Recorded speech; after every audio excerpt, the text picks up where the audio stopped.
I'm Dr. Deb Butler, and you are listening to Thinner Peace in Menopause and Beyond. This is episode number 349. Welcome to Thinner Peace in Menopause and Beyond. This is Dr. Deb Butler, Master Life and Weight Coach, and as always, your coach. If you're a woman and you're smart and you're successful and you've been struggling with weight your whole life, and now menopause is making it harder than ever, and you are ready to make this the last time you ever have to go on a diet again, then this podcast is for you.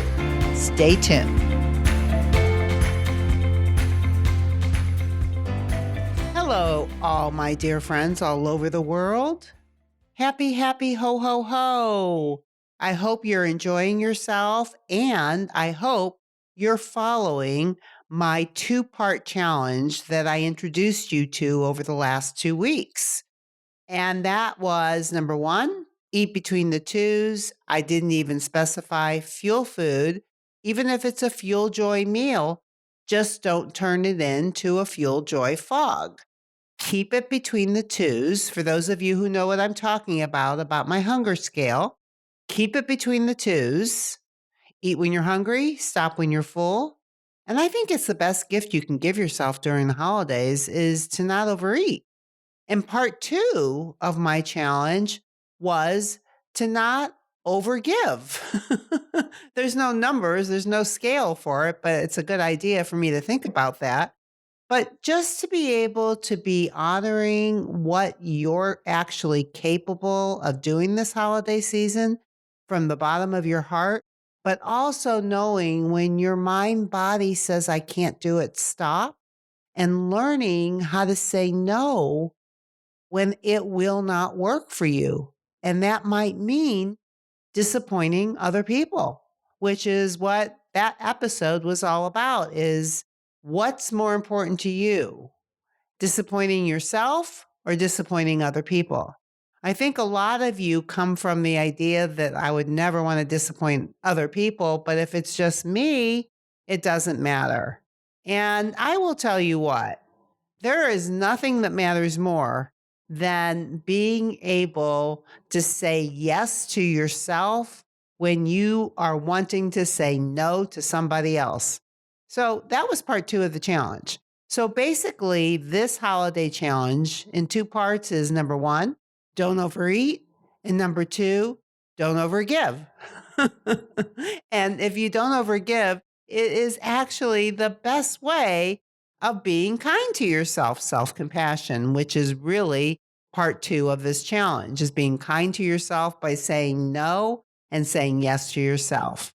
Now, what I want to talk to you about today is number 1, because it's this holiday season, I really wanted to do something that had no strings attached, but I am so grateful for all of you who listen to this podcast. I've been doing it for almost 6 years. I have 349 podcasts. So if you're just coming in, no, I got a lot of juicy morsels for you to listen to if you're just starting. But what I wanted to do this holiday season is I just wanted to offer you coaching. No strings attached, nothing I'm promoting. I just want you to be able to come in on a platform with me, Zoom, and let me coach you on what you think your obstacles are, what's getting in the way of either eating when you're hungry and stopping when you're full, or what's getting in the way of making you think you have to overgive, or maybe it's something entirely different. But if you've been listening to my podcast, you've been listening and you've been taking in the information, the coaching can help you apply it. And since all I want to do is coach you, you have to be there. So this coaching call, if you haven't already heard about it, is December 14th at 1 o'clock Central. And you can find out all the information by going to drdebbutler.com/holiday. And you can look it up and you can sign up. You still have time, depending on when you're listening to this. And of course, this is in 2022. And I think I better start specifying years since there's so many years on this podcast. So that is the first thing that I'm offering is free coaching. I also want you to realize that I have an offer of free mini session. And mini sessions, which you can go to by going to drdebbutler.com/work with me, that is a way for you to actually do individual coaching with me. So if you're out there and you're wanting to work with me, or you've been thinking about wanting to work with me, or you've been thinking about what this new year may bring, free mini sessions are a way for number one, you can get coached on something. And number two, I can tell you if you'll be a good fit for the process that I teach. And I'll tell you, I have a couple openings coming up in January. So you might want to do that if you're more interested in doing one-on-one coaching with me. But if you just want to be able to have one day, 75 minutes of just me and you and everybody else and anybody else that wants to be on this call, then there will be some of you that I will coach very specifically, and it will help everybody else that's on the call. That's the beauty of group coaching, is that it spreads through the whole group. And you may not even know you have the problem until you hear it come out of somebody's mouth. But when I coach one person, I'm coaching many at the same time. And this group coaching call that I'm doing, this holiday group coaching call, is a wonderful opportunity for me to help you if you have an obstacle that's in your way. It's free. There's no attachments. It's my gift to you, and I would love to see you there. Now, the third thing that I want to talk to you about is one of my clients. And what I want to say about her is that I worked with her about 6 or 7 months ago. Her name is Renee, and I did a podcast with her. And it was just a beautiful, inspirational podcast because not only is she losing weight, she's liking herself again. She's getting excited about her life again. It's all the things you want when you go through menopause, when you come out of it. You want to be thinner, you want to be happier, and you want to be excited about your future. That's what happened to her 6 months ago, which in itself was a wonderful podcast.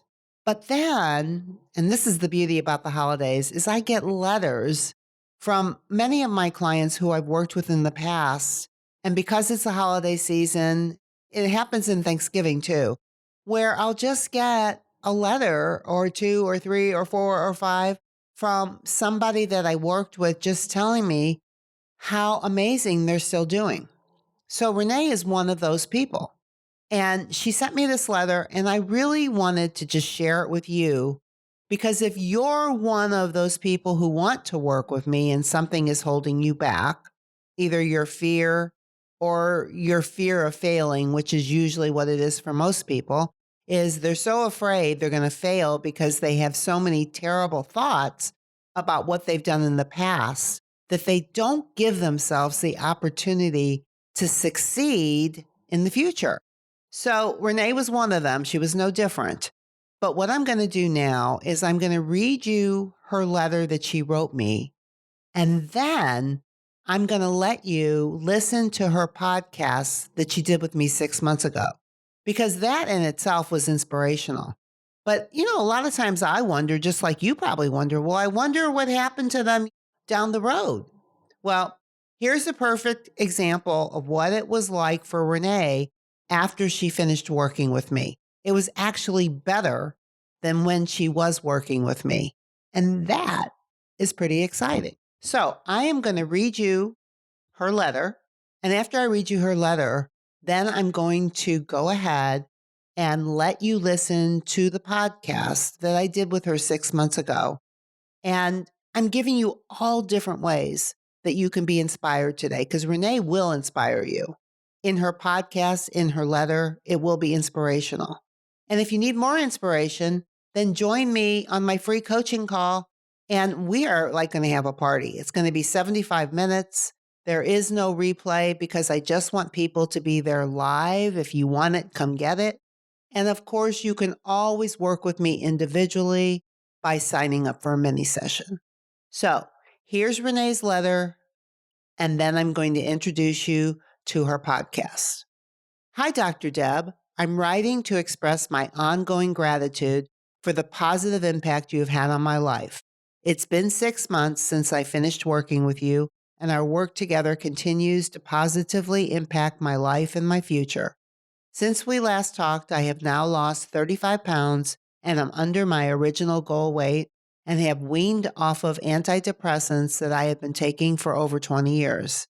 I am nearing completion of my PhD courses and now have a clearer vision of my future and taking steps to achieve my desired goals. Before we worked together, I felt a sense of despair and negativity about myself, my capabilities, and in general, felt directionless. While I have frustrations and disappointments, I feel more empowered and directed and don't use food to comfort myself much. And when I do, I don't beat myself up over it and I get right back on my plan. I use my scale as a tool rather than a measure of my self-worth. Your program has made all of the difference to me. I hope you are doing well, enjoying your grandchildren and current clients. Have a wonderful holiday season. You are truly a wonderful person who is helping many women turn their lives around. Renee. I'm telling you, when I hear letters like this, not only do I have chills running all over my body right now, but it makes me want to talk to you more, do more, shake you up more, to let you realize there is a better way. And it all has to do with the sentences in your head. And nobody is better than helping you manage those sentences in your head than me. So, whatever you're doing right now, sit back, take a walk, take a bath if you're anything like me, and listen to Renee's podcast that I did with her 6 months ago. And may it be a blessing to you this holiday season, and may it help you and just really enjoy her words of wisdom, knowing that she's even better now than she was when she did that podcast 6 months ago. Enjoy. Hi, Renee. Welcome to my podcast.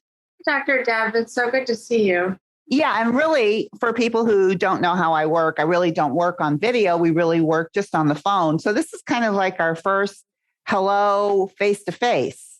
It's kind of fun, isn't it? Yeah, after this many months, you have a kind of a vision of your mind, what somebody looks like in their presence. And yeah, it's nice to see you. Yes. Okay, so let's get right down to it because I've been doing these podcasts for 5 years now. And what I find has been most helpful for people who are listening is probably the experience of my other clients. Like what really went on? Is it as good as she says it is when I say that? Or, what I want you to do is I want you to tell the truth because I want everybody to know, are you being paid for this? Am I paying you any money for this? No. Okay. Just let's all be clear. And am I telling you what to say? Did they tell you before we got on here what to say? No. Okay. All right. So this is just a real interview. I don't know what's going to come out of your mouth, but I'm welcoming whatever it is because I want it to be a true experience for the people who are listening so they get a clear idea of what it's like from your perspective. Okay. So here's my first question. What made you decide to do a mini session? I had been listening to your podcast for a bit. I had actually stumbled across it probably 4 years ago and was listening for a while and hadn't even thought about doing a mini session then. Why is that? Tell me. So you started like 4 years ago, 5 years ago? Yeah. I mean, I offered it then. Yeah, I think that I just had other things going on in my life and I just wasn't ready for it at the time. But menopause definitely has kicked in and I had gained quite a bit during the pandemic. And I was just getting very frustrated with feeling like I wasn't in the body that I want to be in, and have tried several different diets and journaling and such, and it just wasn't clicking for me. So Mhm. I listened to you again and thought this has got to be the ticket, because I've been successful with weight loss before, but I've always put it back on. And Yeah. I think I just never got to the bottom of why I eat when I'm not hungry. So tell me, because there's probably a lot of people like you who are listening who aren't thinking of doing a mini session. They're not ready. And for those people, when you're ready, just like you, 4 or 5 years ago, you were listening, maybe made a little bit of sense, but not ready. Yes. So then did you start listening again, or had you been listening the whole time? Or did you just go, how did that work that you went from listening and not wanting to do a mini session? And then did you just start listening again, or had you been listening the whole time? Or No, I hadn't been listening for quite a while, and I must have searched for something about weight loss and menopause, and Mhm. I recognized your face on your site on the app that I was using, and Yeah. I thought, I'm going to listen to a few of these. So what, the second time around when you were listening, you kind of said it, but what made you click on the mini session? I thought, let's give it a try and see what this is going to be like. You And were ready. I was ready. Yes. And I think what I heard you say, because there's probably a lot of people like this, is maybe you weren't sick to death of it yet 4 years ago. Maybe you just thought like, oh, I can do this or I can figure it out. And then maybe by this time, had you just decided that I need help? I decided I need help, and what I had been doing wasn't working, and I kept seeing my weight go up pretty significantly from even 4 years ago. Mm. So I knew that it had more of a mental and emotional component than just what I'm eating. Ah, okay. So probably the scale motivated you. Yes. That happens with a lot of people. It's like, we'll get on the phone and then all of a sudden it's like, oh, the scale. Oh, I've never seen this number before. Yes. Okay. All right. So we did the mini session and you said yes. So It took a couple of days. Yes. It I took was a couple of interested. days. Yeah. What took a couple of days? What was it? For me to decide whether or not I was going to invest in it. And boy, I'm glad I did. So I think that's good too, because I don't give you much time to make a decision, just for everybody that's listening. I don't give you very much time. So when you were thinking about it and deciding if you were going to make the investment, what did your brain say that said yes? I think I just said, I'm ready to do something different and I deserve this. And I'm investing in myself and my future. Wow. Yeah. That's a big thing. Yeah, it really is. I don't think I've ever done anything like this. So it's been really a great experience. Wonderful. So it's good for everybody to know, even though we're just getting into the podcast, that it's been a great experience. And it's been a great experience for me working with you. And the reason that is for me is because there is nothing that I told you or asked you to do that you wouldn't or didn't do. Correct. Yes. You did everything I said. Let's just put it that way. Why did you decide to do everything that I told you to do? Because not everything I said was easy. No, it wasn't.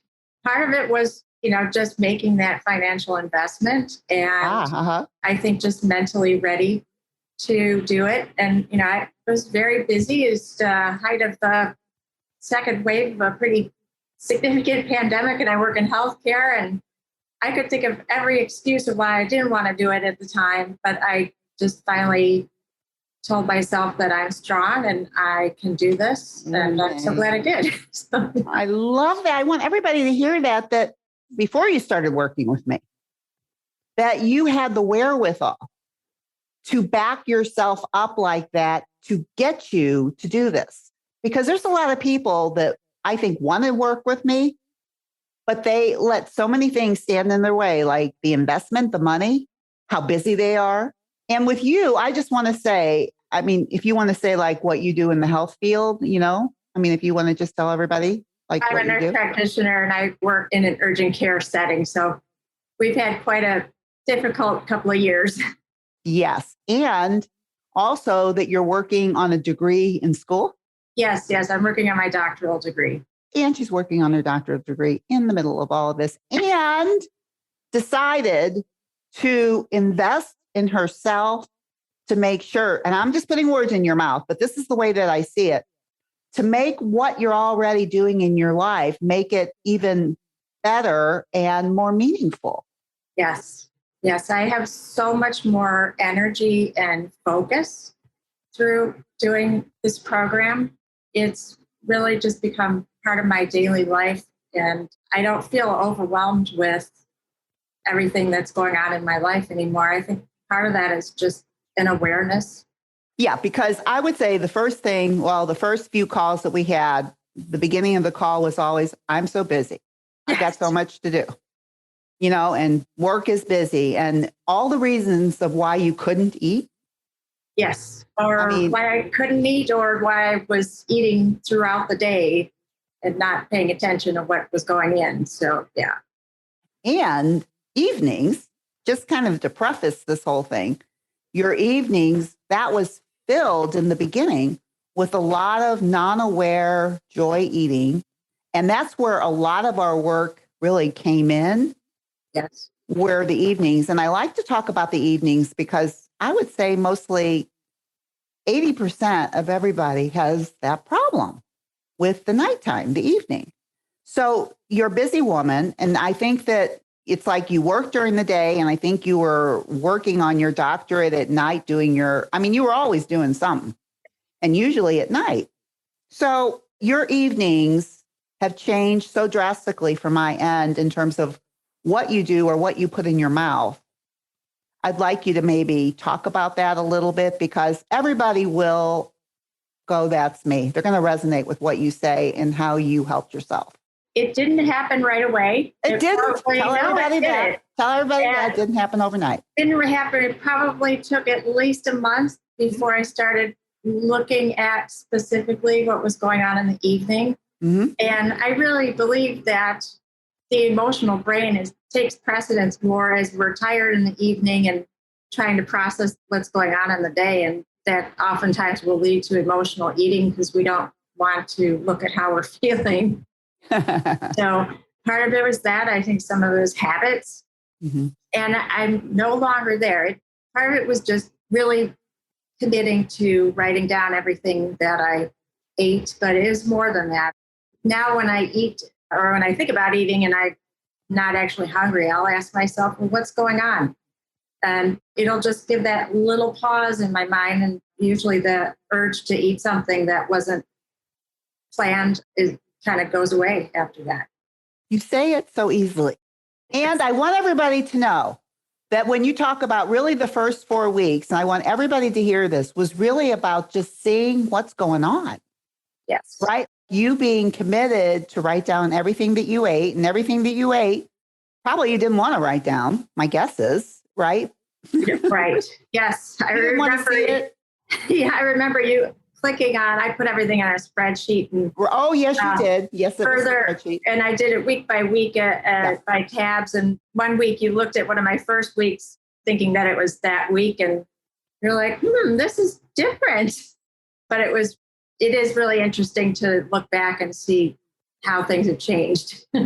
It really is. And when you change the way that you eat, like you have over the course of time, really to go back and look at these food journals, it's going back and like looking at journaling, at your writing, at your thoughts.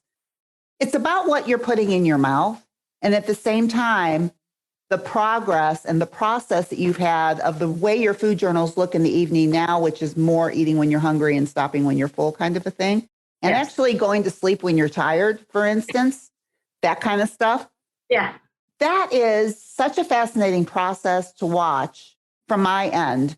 And probably from your end too, if you can remember that you were using food for so many things in the evening, kind of like how to get through the evening and to reward yourself in the evening for such a hard day.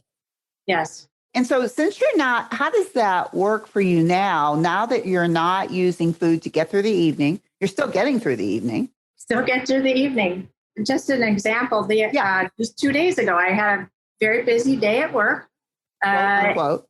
Yes. And I was thinking back, it wasn't that long ago, 5 months ago, that I would have come home and the first thing I would have done was open the refrigerator to try to, I guess, take out my frustration. And instead, when I got out of the car, I didn't even go into the house for about 45 minutes. I decided to do some gardening. Food wasn't even on my mind at the time. And I felt so much more clear and kind of refreshed after having a tough day by doing something else. So I found other ways to really nourish myself emotionally rather than looking to food. Right. And that is not, I want everybody to realize it's not like trying to distract yourself either. I mean, there's a difference between, I think I'll garden instead of eat, but it's more like your mind talks to you in a different way. And you want to say something about that, because to do that, it's a mind change. Absolutely. Yes. Well, it happened kind of I'm not going to say organically, because it certainly took a lot of work, but it's just that drive to always be looking for food is gone. Other than when I'm hungry, I still enjoy eating, but I'm finding that my life is more rich and I'm happier. Yeah, say something about that. Yeah, I want you to say something about that, because in the beginning, I think basically what you told me is that you just weren't happy and that you didn't have any joy. I didn't have any joy. And I remember you asking me when I felt, or what were my signals when I felt hungry. And I remember telling you, I never feel hungry. I'm always bloated.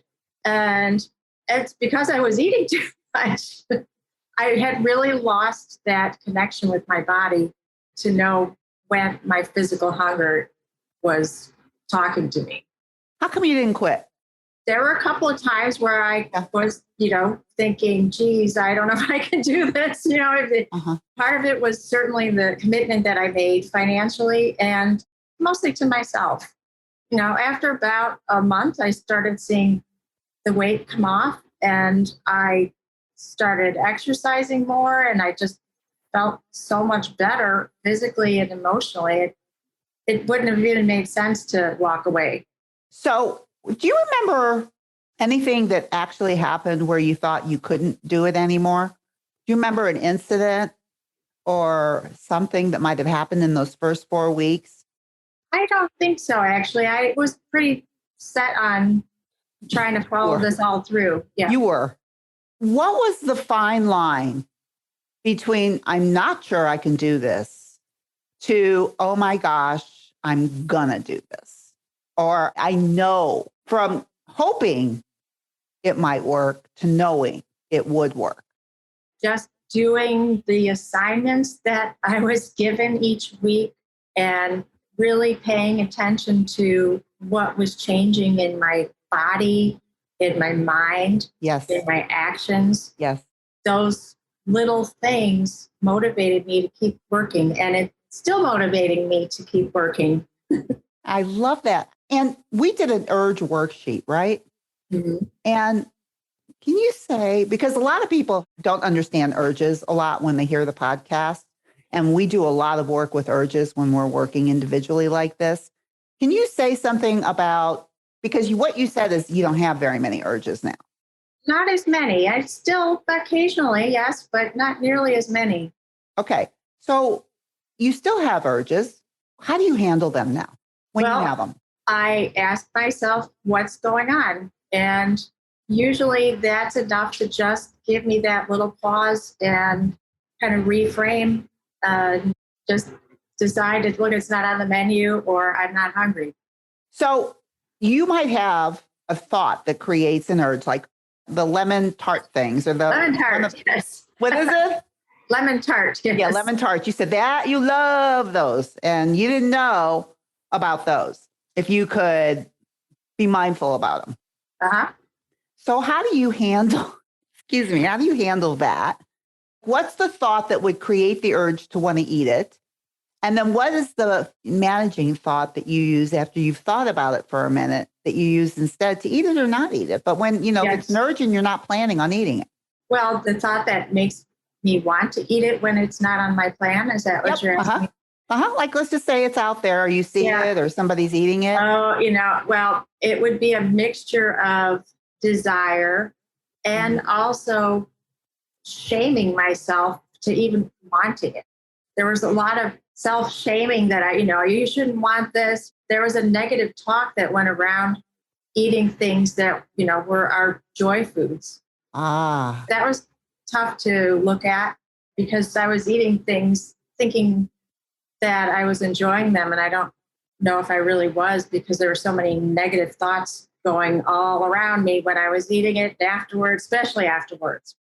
And now I did have a lemon tart not that long ago, and I purposely went to a bakery and bought it, and I waited and I shared it with my partner and we enjoyed it. I tasted each bite, and really it's about 4 bites in, and that actually was enough. I didn't need to finish it. And you enjoyed it? I did. It was very good. And I didn't allow myself to go down some, negative thoughts or anxiety about it or anything. So just said it's food and it was tasty, and, now what's next? Yeah. That's a beautiful success story right there for somebody who loves, and everybody out there has something that they love that they just think they can't eat if they're going to lose weight or whatever it is, or there's something wrong with them. What you say is, and I think what causes the biggest problem is the talk that you have around something that you think you love to eat that you can't eat, but you can't have it. It doesn't make you not eat it. It just makes you feel bad while you're eating it. Yeah. Just all that negative talk around food. I think that's very interesting. I think everybody has it and doesn't realize it, that it's very hard to really enjoy what we call a joy eat, a non-nutritious food that tastes really, really good, when your brain is telling you you shouldn't be eating it. Yeah, absolutely. Yeah. And so you're saying, oh, but I had it and I know I could eat it. I really enjoyed it and didn't need a lot of it. I did not. And I know for sure that going on a trip soon, and I know for sure that we'll plan some joy eats, but it's not the center of my day or what I'm really looking forward to anymore. It's a big thing for you, Renee. And the other thing I think for you that I want people to hear about is I just don't feel like you had this joy of living, this joy of life. And we did a lot of work on the model and on mind management. And I wanted to help you see your same circumstances in a way to help you change your perception about how you were seeing your life. I would like you just to say a little bit about that, because your life is pretty much the same. It's not like anything changed, since we started working. I mean, circumstantially, the same job, the same, you're still working on your PhD, same partner, same people in your life. I mean, if they're watching this video, they're going to see the smile on your face and the joy in your voice. And it wasn't there before. And we talked about eating, but I always say it's not about the food, but it's all about the food. This is emotional, mental, and spiritual work. That's all I can say is it's what I needed to make changes in myself and how I'm living to, I really feel hopeful about my future. I'm, not that there's no frustrations, that's life, but I feel more able to deal with them. And I notice when I need to do a model about some negative thoughts, or doubts about something. And that really does seem to work for me well. Yeah. So what you're talking about, because people may not know, the model is just something that I teach you on how to break down any problem into 5 components: circumstance triggers thoughts, thoughts trigger feelings, feelings cause actions, and actions create results.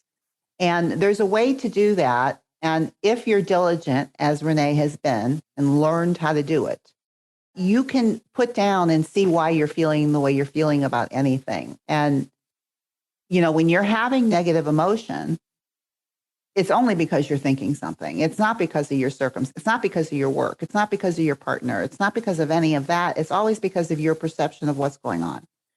And you were so diligent about doing that work. So when you're talking about it now, I want people to know that you just did what I told you to do and you practiced. And you can see the same life that you have in a totally different light if you do this work. Do you agree with me? I agree with that 100%. Yeah, it's amazing. It's I feel amazing. like somebody put a new filter on in front of my mind. Yeah, it's like a new filter. It's like you see your eyes, your vision almost changes. Even though you're seeing the same thing, you're not perceiving it in the same way. Truly for you, that's what I saw. So my last question is this. What would you say to anybody who's listening to this podcast who felt just like you felt? They were not happy. They're not enjoying their life, not happy with their bodies, believing they can't control themselves around food, and thinking that if they have never been able to do it before, why would they be able to do it now?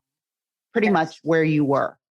Well, I would say that just telling yourself that you can't control yourself around food and that you're going to be a failure is one of the things that's probably stopping you from making changes that will actually make a difference for you. I strongly encourage you to think about doing a mini session and participate in the program. I've been listening to your podcast now most days, actually. Yeah. I've almost caught up through all of your 5 years of recording.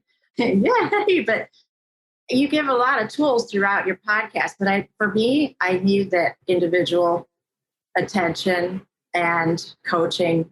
That's what made the difference for me. Wow. Would you say that this has been not only because you've lost quite a bit of weight? Yes.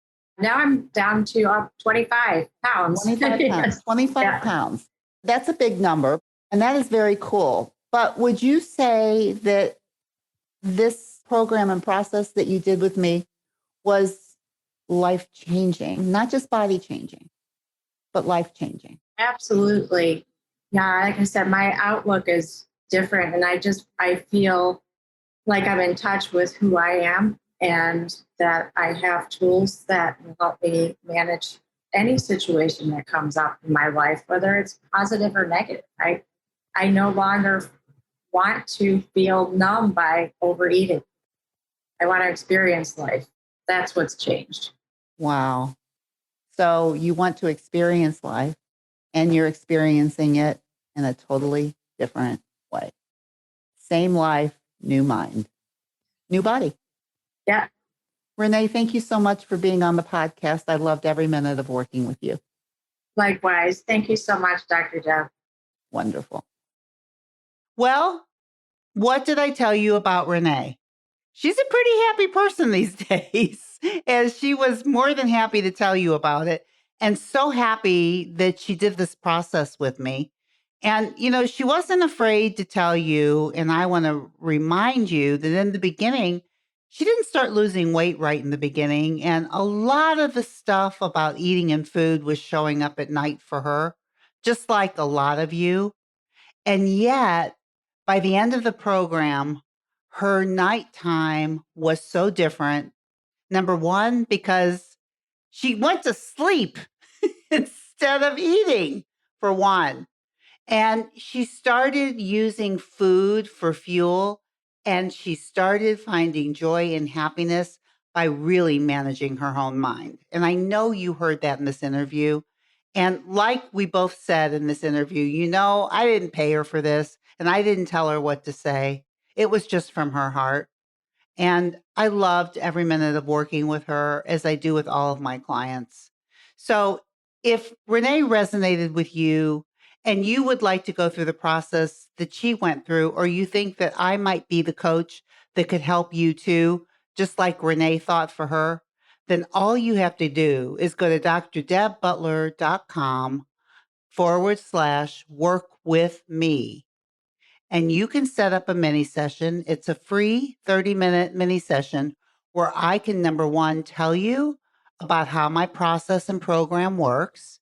And if I think that you might be a good fit for the work that I do, because that's really what this mini session is about, is for us to decide if I can help you or not.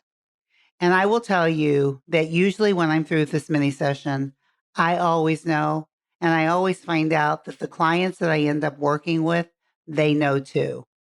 So if this interests you or you're ready, then just go to drdebButler.com/work with me, and you can set up that mini session and make this that last summer. And of course, before I end this, you know what I'm going to say, but I'm going to say it anyway. And you know, Renee said it too. No matter where you go, no matter what else you do today, please, please, please be very, very kind to yourself. And I will see you next week. Bye-bye.